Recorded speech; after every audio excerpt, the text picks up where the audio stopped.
is actually a form of self-control. Someone with a strong sense of willpower has self-awareness and the ability to use thought-out decision-making skills. Too often we hear about people who lack willpower. But over the last 2 decades, I've met quite a few individuals who have the extraordinary ability to not only control their impulses and exercise restraint, but they do it over and over. Now, this isn't something that comes natural to all of us, but we can develop it with practice. Sometimes lack of self-control is because we don't have a clear idea of what it is we really want. For example, if it feels like you're going nowhere in your current job, or you're unsatisfied in your marriage or relationship or friendships, you must first make sure that this is not happening. Because when you're unsure of where to go next, you will not have a clear goal, and it will be much harder to exercise any type of self-control and or willpower. That being said, we must make choices that put us in the right direction on a path that we know is going to be salubrious and healthy for us. Self-control and willpower are not something that only governs our physical bodies. Self-control and willpower are important when it comes to our emotions and mental state as well. Having a proper amount of self-control is what really prevents us from screaming at others when we're angry, even if it is their fault, or trying to hit or punch or become aggressive when somebody wrongs us. It clearly stops us in situations where we should not be crying uncontrollably, like in the workplace, or when we don't get our way and we become overly active or distracted or even petulant in situations that really require us to have patience and focus. Neither willpower nor self-control are traits we're born with. Although we learn to self-soothe as babies, such as when sucking on a pacifier or rocking ourselves, we continually develop this skill throughout our childhood and really arguably our entire lives. This is why it's not unusual to see a toddler throw a toy across the room when they're upset. While that behavior is accepted, if we were to do it as adults, it would not only seem bizarre, but it would be outright unacceptable.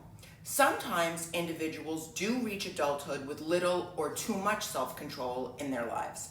Neither situation is ideal. Aside from having many physical and emotional challenges throughout adulthood, there will also be many social and mental effects. Think isolation, anxiety, depression. So you might be wondering what a healthy amount of self-control or willpower actually looks like. But to me, it's best to understand what the red flags look like first. So signs of too much self-control. Self-control is usually a quality that people find admirable. However, when there is too much of it, the results can be crippling to a person. Sometimes people suffering from excessive self-control, and I've seen this many times, can come off as perfectionists or overbearing. Experts in my field have really coined this behavior as what we call over-control. Someone dealing with over-control might be guilty of several of the following: difficulty relaxing, distance towards others, a rigid personality, overly focused on details, lack of feelings or display of feelings, responsible to a fault, avoidance of risk-taking. People with too much self-control and or willpower often do not get noticed as easily as those who lack it. And this is because their behaviors are often confused with someone who is hardworking, introverted, or too sensible. So where does the line between too much self-control and a mature personality cross? It really depends on the individual. If someone's behaviors are working for them in their lives and are causing little to no distress, in all likelihood, their personality can account for their actions.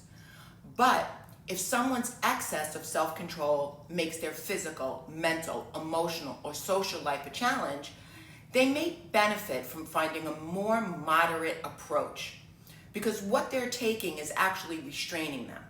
Signs of too little self-control now.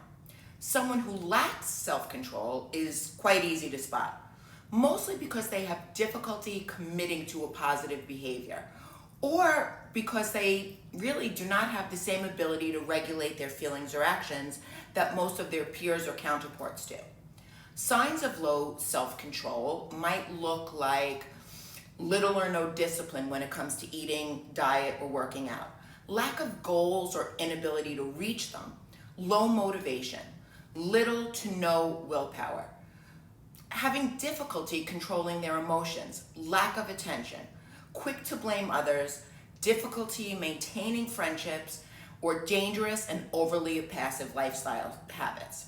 Having little self-control or none at all has a major impact on day-to-day living.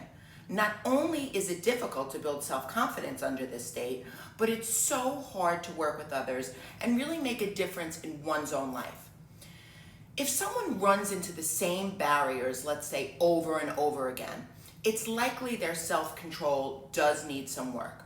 Likewise, if they seem to have a general lack of direction or come off as immature to others, I think self-control may be the cause. If you'd like to learn how to have the perfect amount of self-control, then I really think that you need to sort of look at control and lack of control on scales. If you're living a generally happy life and you're not suffering many issues, then you're probably in a good state.